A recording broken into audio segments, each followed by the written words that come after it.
akan menunjukkan cara kerja dari sistem yang telah kami buat. Yang pertama, alat yang sudah kita hubungkan di sini disambungkan dengan USB kepada laptop yang tersambung dengan Arduino IDE. Karena apa? Karena di sini kita menghubungkan USB sebagai sumber daya listrik utama.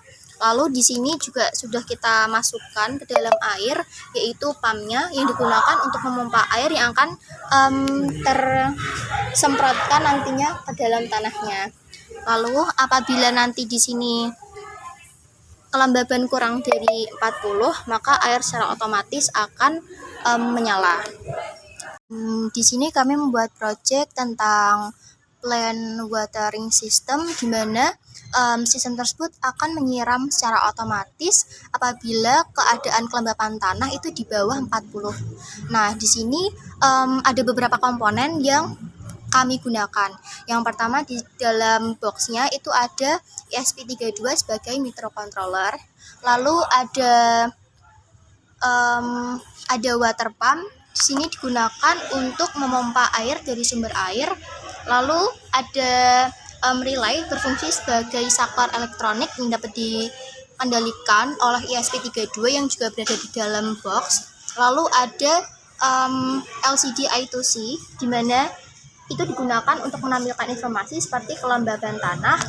Lalu juga ada on-off dari blink yang kita gunakan.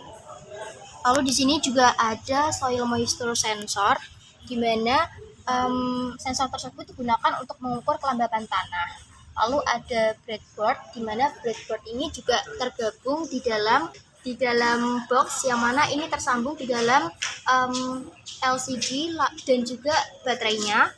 Lalu di sini ada juga kita gunakan baterai dengan volt 3,2, di mana digunakan sebagai sumber daya portable jika sistem penyiraman tidak terhubung secara permanen ke sumber daya listrik utama.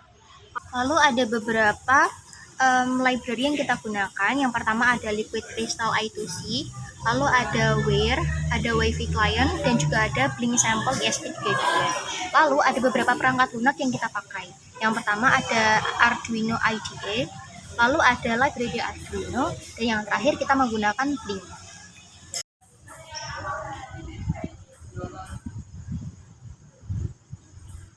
Jadi di sini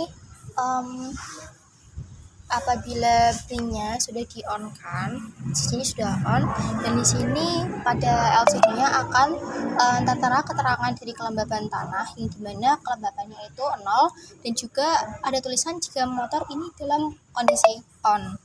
Lalu apabila sudah di-on-kan, maka secara otomatis airnya akan mengalir kepada tanaman.